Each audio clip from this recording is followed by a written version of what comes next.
Hello and welcome to the MSTAR training session to issue items based on the requisitions received from the users. To start this activity, you need to ensure that the students and the employees cards are available and the requisitions have been placed by the respective users.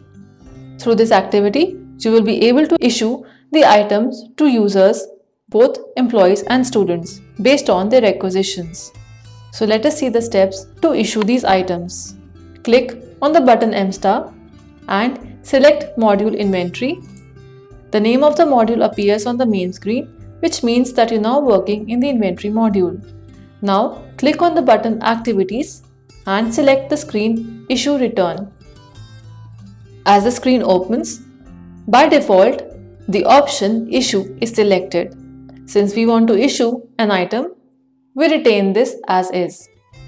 Then click on the button next to the store name and select the store from where the item needs to be issued and where the requisitions are received from the users. As you select the store name, the name of the store in charge automatically gets displayed. Then click on the item type, that is consumable or non-consumable.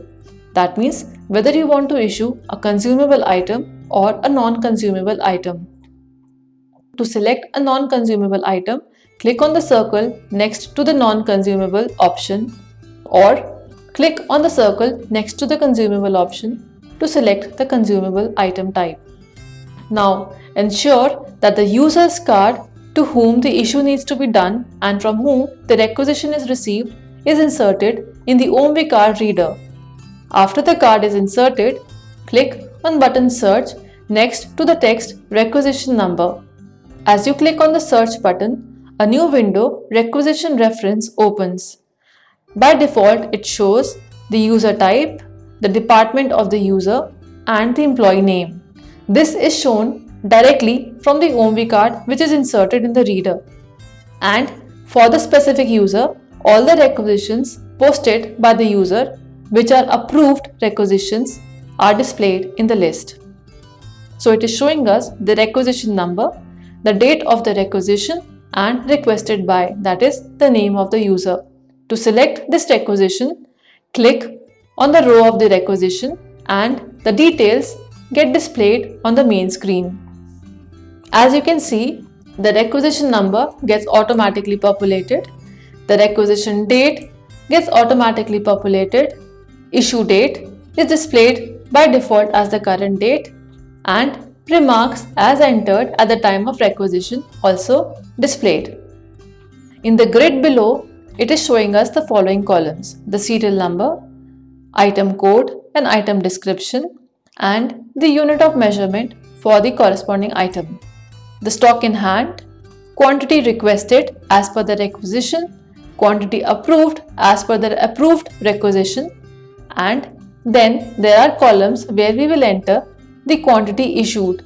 That means issue quantity, where we click on the box and enter the quantity of the item which we need to issue to the respective user. Since the approved quantity is 1, we enter the issue quantity as 1. After this, enter any remarks if required. You can enter maximum 99 characters in this field and both text and numbers are allowed. You can enter special characters such as comma, dot, slash, dash and plus sign in this column. After this, the column quantity issued shows the difference of quantity approved and issue quantity. That is, it is auto-calculated if there is a difference between the approved quantity and the actual issued quantity from the screen. So since in this case the issued quantity is equal to the approved quantity for issue, the quantity issued difference is 0. The required by remarks are as per the requisition remarks. In case the main remarks for the issue needs to be updated, the same can be updated. You can enter maximum 100 characters in this field and both text and numbers are allowed. Special characters like comma, dot, slash, dash and plus are also allowed.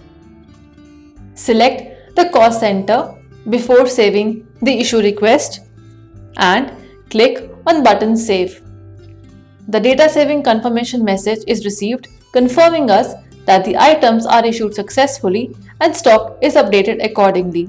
So once we have issued the quantity to a particular user, the stock in hand will get automatically updated. We will see the same as well. So click OK on the confirmation message and the screen is refreshed. Now you can insert another employee's card and continue to issue other items to respective users as required. Now let us see the status of the requisition or the request through the employee's requisition screen.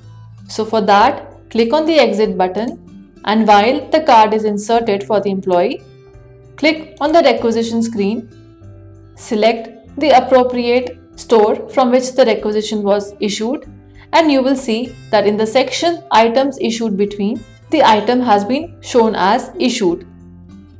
Click on the clear button and exit from the screen. Thank you for watching this video.